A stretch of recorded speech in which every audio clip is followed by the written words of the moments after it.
എല്ലാവർക്കും രേഖാസ് കിച്ചൻ വേൾഡിൻ്റെ പുതിയൊരു വീഡിയോയിലേക്ക് സ്വാഗതം. അപ്പോൾ ഇന്ന് നമ്മൾ ഉണ്ടാക്കാൻ പോകുന്നത് കട്ട്ളയാണ് കേട്ടോ, കട്ട്ള മീൻ. അപ്പോൾ നമുക്ക് വീഡിയോയ്ക്ക് പോകാം.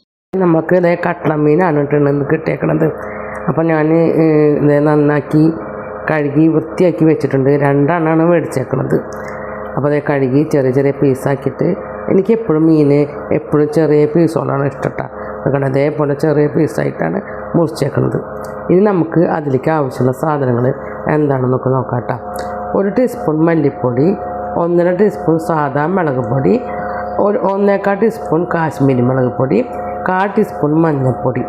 പിന്നെ നമുക്ക് ലാസ്റ്റ് കാച്ചാനായിട്ട് കുറച്ച് ഉള്ളി എടുത്തിട്ട് ഞാൻ അരിഞ്ഞ് വെച്ചിട്ടുണ്ട്. അപ്പോൾ നമ്മൾ നാളികേരപ്പാലിലാണ് ഉണ്ടാക്കുന്നത്. അപ്പോൾ ആദ്യത്തെ തലപ്പാൽ ഞാൻ കുറച്ചെടുത്തിട്ട് ഒരു പാത്രത്തിൽ മാറ്റി വെച്ചിട്ടുണ്ട്. ഇനി പിന്നെ അതിലേക്ക് ആവശ്യമുള്ളത്, ഇതിൽ മാങ്ങ ഇട്ടിട്ടാണ് വെക്കുന്നത്. അപ്പം ഒരു മാങ്ങയാണ് എടുത്തേക്കണേ. അപ്പോൾ നമുക്ക് പുളിക്കനുസരിച്ച് ഞാൻ ആദ്യം കുറച്ചിടണുള്ളൂ കേട്ടോ.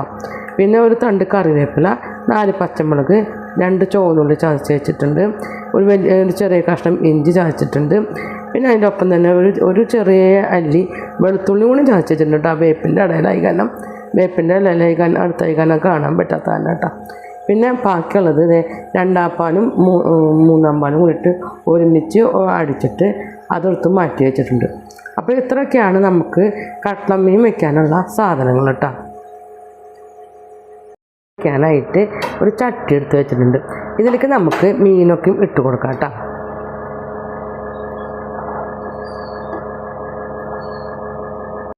എല്ലാതും ഇട്ട് കൊടുത്തിട്ടുണ്ട്. ഇനി അതിലേക്ക് ഇട്ട് കൊടുക്കുന്നത് മാങ്ങയാണ്. അപ്പോൾ ഞാൻ കുറച്ച് മാങ്ങയാണ് ഇട്ട് കൊടുക്കണുള്ളൂ കേട്ടോ. ബാക്കി നമുക്ക് പുളി നോക്കിയതിന് ശേഷം പുളി കുറവാണെങ്കിൽ ഇട്ട് കൊടുക്കാം. പിന്നെ കറിവേപ്പില, വെളുത്തുള്ളി ചതച്ചത്, പച്ചമുളക് കീറിയത്, ചുവന്നുള്ളി ചതച്ചത്, ഇഞ്ചി. അപ്പോൾ ഇത്ര സാധനങ്ങൾ നമ്മൾ ആദ്യം ഇട്ട് കൊടുത്തിട്ടുണ്ട്. ഇതിൻ്റെ ഒപ്പം നമുക്കിനി പൊടികളും കൂടി ചേർത്ത് കൊടുക്കാം കേട്ടോ. അപ്പം മല്ലിപ്പൊടിയും മുളക് പൊടിയും എല്ലാതും ഒരുമിച്ചാണ് ഞാൻ ചേർത്ത് കൊടുക്കുന്നത്. അപ്പോൾ നമുക്കത് ഇട്ട് കൊടുക്കാം. അപ്പോൾ പൊടികളും ഞാൻ ഇട്ട് കൊടുത്തു കഴിഞ്ഞു കേട്ടോ. കൊടുക്കുന്നത് ഉപ്പാണ്. ഞാൻ എല്ലാ കറിയിലും എല്ലാ പ്രാവശ്യവും പറയാറുണ്ട്, ഞാൻ കല്ലുപ്പാണ് ചേർത്ത് കൊടുക്കുക. നമ്മൾ വല്ല വറക്കാൻ അങ്ങനെയുള്ളതിന് മാത്രമാണ് പൊടി ഇപ്പോൾ ചേർത്ത് കൊടുക്കുള്ളൂ. അപ്പോൾ ഞാൻ ഉപ്പ് ചേർത്ത് കൊടുത്തിട്ടുണ്ട്. ഇനി നമുക്കിതിലേക്ക് കുറച്ച് വെളിച്ചെണ്ണയും കൂടി ഒഴിച്ച് കൊടുക്കാം കേട്ടോ. അപ്പോൾ ഏത് നമ്മൾ ചിക്കനായാലും മീനൊക്കെ ആയാലും വെക്കുകയാണെങ്കിൽ നമ്മളെല്ലാതും കൂട്ടി തിരുമ്പി ഒരു 10 മിനിറ്റോളം നമുക്ക് റെസ്റ്റ് ചെയ്യാൻ വെക്കുമ്പോൾ അത് നന്നായി പിടിച്ചിട്ടുണ്ടാവും. പിന്നെ അത് നല്ലൊരു എന്താ പറയുക ടേസ്റ്റ് ഉണ്ടാവും കേട്ടോ. അപ്പോൾ നമുക്ക് നല്ലതും കൂടിയിട്ട് ഞാൻ കൂട്ടിയിട്ട് കൊടുക്കാം.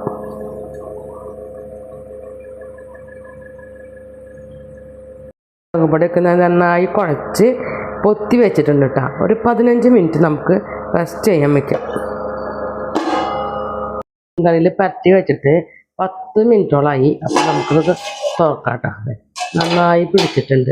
ഇനി നമുക്ക് ഇതിലേക്ക് ആവശ്യത്തിനുള്ള നാളികേരപ്പാൽ ഞാൻ കലക്കി വെച്ചിട്ടുണ്ട്. അപ്പം നമുക്ക് അത് ഒഴിച്ചു കൊടുക്കാം കേട്ടോ.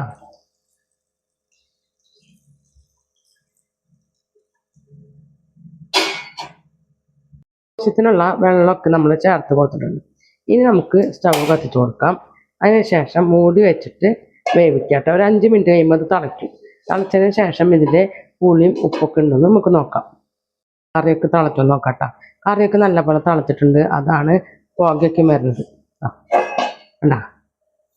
അപ്പോൾ ഇനി നമുക്ക് ഇതിൽ നോക്കേണ്ടത് പുളിയും ഉപ്പും പാകത്തിനുണ്ടോയെന്നാണ്.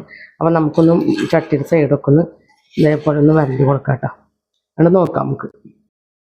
പുളിയും ഉപ്പും കുറവായിരുന്നു കേട്ടോ. അപ്പോൾ ഞാൻ ബാക്കിയുള്ള മാങ്ങയും കൂടിയും ഇട്ട് കൊടുത്ത് കുറച്ച് ഉപ്പും ഇട്ട് കൊടുത്തിട്ടുണ്ട് കേട്ടോ. ഇനി നമുക്ക് ഈ മാങ്ങ ഒന്ന് വേവാനായിട്ട് 2 മിനിറ്റും കൂടി നമുക്കൊന്ന് അടച്ചു വെച്ച് വേവിക്കാം കേട്ടോ. മാങ്ങയൊക്കെ ഇട്ടുണ്ടല്ലോ. അപ്പം നമുക്കത് വെന്തോ ബാക്കി പുളിയും ഉപ്പൊക്കെ ഇനി ഉണ്ടോന്നൊക്കെ ഒന്ന് നോക്കാം കേട്ടോ. അത് കൂട്ടാനായിട്ട് നന്നായി തിളച്ചിട്ട് ഇരിക്കുന്നത്. അപ്പം നമുക്കൊന്ന് ഇളക്കി ഒന്ന് കൊടുത്തതിന് ശേഷം ഇതിൽ ഉപ്പും പുളിയൊക്കെ ഉണ്ടോയെന്ന് നോക്കാം കേട്ടോ. കറിയിൽ ആവശ്യത്തിനുള്ള മീൻകറിക്ക് ആവശ്യത്തിനുള്ള ഉപ്പും പുളിയൊക്കെ ഉണ്ട് കേട്ടോ. അപ്പോൾ ഇനി നമുക്ക് ചാറ് കുറുകാനായിട്ട് തീയൊന്ന് കൂട്ടിയിട്ട് കൊടുക്കാം. ചാറ് കുറുകി ഒന്ന് വറ്റി കുറുകി വരട്ടേട്ടാ. മീൻകറിയുടെ ചാറൊക്കെ കുറുകി വന്നിട്ടുണ്ട്. അപ്പോൾ നമുക്ക് നാളികേരത്തിൻ്റെ 1 പാൽ ഒന്ന് ഒഴിച്ച് കൊടുക്കാം കേട്ടോ. ഈ 1 പാൽ ഒഴിച്ച് കൊടുത്തു കഴിഞ്ഞാൽ നമ്മൾ കറി തിളപ്പിക്കരുത്. അപ്പോൾ തന്നെ സ്റ്റവ് ഓഫാക്കണം കേട്ടോ. ഞാൻ സ്റ്റവൊക്കെ ഓഫാക്കി ആ പാലൊന്നും പിടിക്കാനായിട്ട് 2 മിനിറ്റ് ഒന്ന് നിൽക്കാട്ടെ. ഒഴിക്കാനായിട്ട് ഒരു പാത്രം എടുത്ത് വെച്ചിട്ടുണ്ട്. നമുക്ക് വീണ്ടും വെളിച്ചെണ്ണയൊക്കെ ഒന്ന് ഒഴിച്ച് കൊടുക്കാം കേട്ടോ. അതെ, കുറച്ച് വെളിച്ചെണ്ണയാണ് ഒഴിച്ച് കൊടുത്തിട്ടുള്ളൂ. നല്ലോണം ചൂടായിട്ടുണ്ട്. നമുക്ക് ഉള്ളി അരിഞ്ഞ് വെച്ച ഉള്ളി ചേർത്ത് കൊടുക്കാം. ഉള്ളിയൊക്കെ ചേർത്ത് കൊടുത്തു. അതിനൊപ്പം നുണ്ട് ഉലുവയും കൂടി ചേർത്ത് കൊടുക്കുന്നുണ്ട്. പിന്നെ കുറച്ച് കറിവേപ്പിലയും കൂടി കേട്ടോ. നന്നായി ഇത് നല്ല പോലെ ചുവന്ന കളറായിട്ട് വരണം. അതുവരയ്ക്ക് നമുക്ക് ഇളക്കി കൊടുക്കാം. ഉള്ളി അല്ലാതെ നല്ല പോലെ മൂത്ത് വന്നിട്ടുണ്ട്. അപ്പം നമുക്ക് സ്റ്റവ് ഓഫാക്കി കൊടുത്തിട്ട് ഒന്നും കൂടി ആ വെളിച്ചെണ്ണയിൽ കിടന്നൊന്ന് ചൂടാവട്ടെ കേട്ടോ. അപ്പോൾ ഒന്നും കൂടി ഇതിലും കൂടി നമുക്കൊരു കളറായിട്ട് കിട്ടും.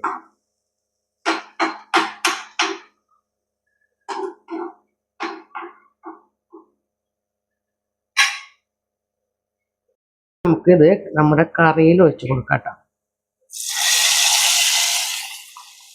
ഞാൻ കറിയിലൊക്കെ ഒഴിച്ച് കൊടുത്തിട്ടുണ്ട്. ബാക്കി നമുക്കിത് ഇതിൽ കുറച്ച് വന്നിട്ടുണ്ട്. അപ്പം നമുക്ക് കുറച്ച് മീനിൻ്റെ ചാറെടുത്തിട്ട് ഇതിലേക്കൊന്ന് ഒഴിച്ച് കൊടുക്കാം കേട്ടോ.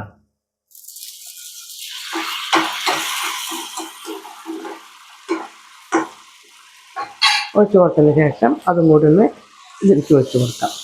അപ്പോൾ എൻ്റെ വീഡിയോ ഇവിടെ വൈൻഡപ്പ് ചെയ്യാണ്. വീഡിയോ ഇഷ്ടപ്പെടുകയാണെങ്കിൽ ലൈക്ക് ചെയ്യുക, ഷെയർ ചെയ്യുക, സബ്സ്ക്രൈബ് ചെയ്യാം. കൂടെ ബെൽ ബട്ടൺ അടിക്കുക. അതിൻ്റെ ഒപ്പം തന്നെ ഓളെന്നുള്ള ബട്ടൺ കൂടി അടിച്ചു കഴിഞ്ഞാൽ ഞാനിടുന്ന വീഡിയോയുടെ നോട്ടിഫിക്കേഷൻ വരുന്നതായിരിക്കും. പുതിയൊരു വീഡിയോയുമായി വീണ്ടും വരുന്നതായിരിക്കും. അതുവരെയും ടാറ്റ ബൈ ബൈ.